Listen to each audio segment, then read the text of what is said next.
Labdien! Šodien mēs ar jums izrunāsim, kā vajag saskaitīt algebriskās daļas, tad, kad saucējs mums ir viena un tā pati izteiksme. Tātad šī izteiksme zem daļsvītras abos gadījumos ir viena un tā pati. Ar saskaitīšanu viss ir diezgan viegli. Mēs uzrakstam divas daļas zem vienas daļsvītras, protams, vienu reizi pārakstot tikai saucē, un tad saskaitam.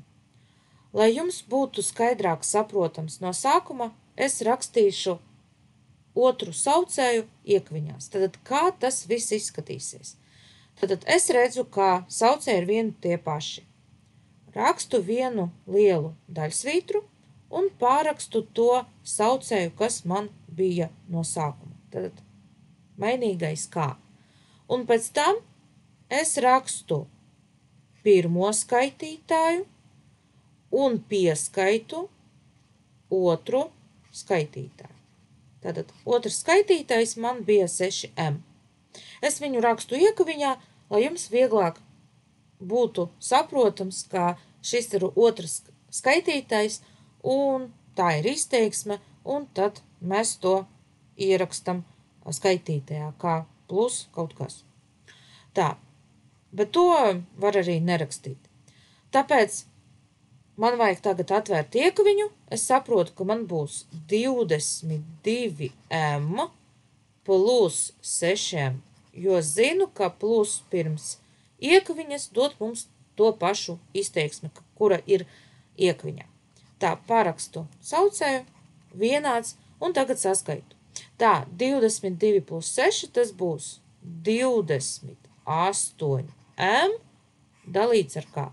Neko saīsināt es nevaru, jo vienādu reizinātāju man nav, tāpēc šo daļu tā arī atstāju. Izrunāsim otru piemēru.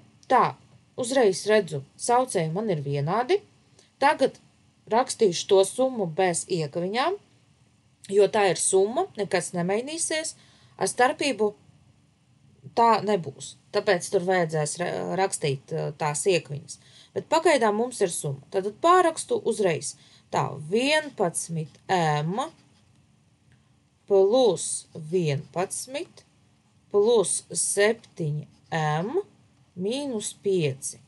Tā, un tas viss dalīts ar x. Tātad saucējs ir x.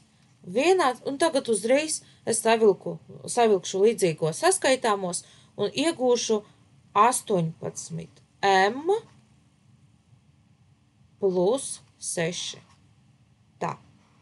Un pārakstu saucēju x. Arī skatos, ka x mainīgā mums nav skaitītajā, tāpēc es neko saīsināt nevaru. Tā arī atstāšu. Protams, es varu pārakstīt kā divu daļu summu, bet nē, es atstāšu kā vienu daļu un viss, un būs miers. Tā, izrunāsim trešo piemēru. Tad es šeit redzu, ka man saucējā atkal ir viena un tā pati izteiksme. Tātad 6B mīnus 48. Tā, pārakstu zem vienas daļsvītras divas daļas.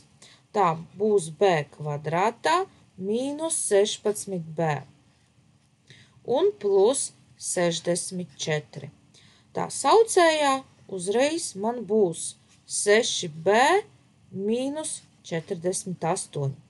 Tā, un redzu, ka man skaitītajā un saucējā ir diezgan sarežģītas izteiksmes. Summas un starpības jēga ir tāda, ka tad, kad mēs dabūjam kaut kādu vienu daļu, tad rezultātu, mums vajadzēs pārbaudīt, vai šis rezultāts ir saīsināms. Tātad tas nozīmē, es pārbaudu skaitītāju un saucēju, lai vispār vai šī izteiksme viņa varētu būt sadalīta reizinātājos, lai varētu daļu saīsināt. Redzu, ka skaitītajā man ir saīsinātās reizināšanas formula, tātad kaut kur varbūt augšā es pievienošu, kā vispār sadalīt šādu izteiksmi reizinātājos, bet tagad sadalīšu uzreiz reizinātājos, tad zinu, man būs iekviņa kvadrātā, tad būs B mīnus 8 kvadrātā. Un saucējā es iznesīšu reizinātāju pirms iekaviņas. Tā arī, kā to darīt, kaut kur augšā linku atstāšu. Tā, un tas būs 6 un b mīnus 8. Un redzu, kā varu saīsināt daļu. Tātad man būs atbilde b mīnus 8, un saucējā būs tikai 6. Saīsināt 6 un 8 nevaru, jo skaitītajā man ir mīnus. Tātad saīsināt nedrīkst. Paldies par uzmanību, visu labu!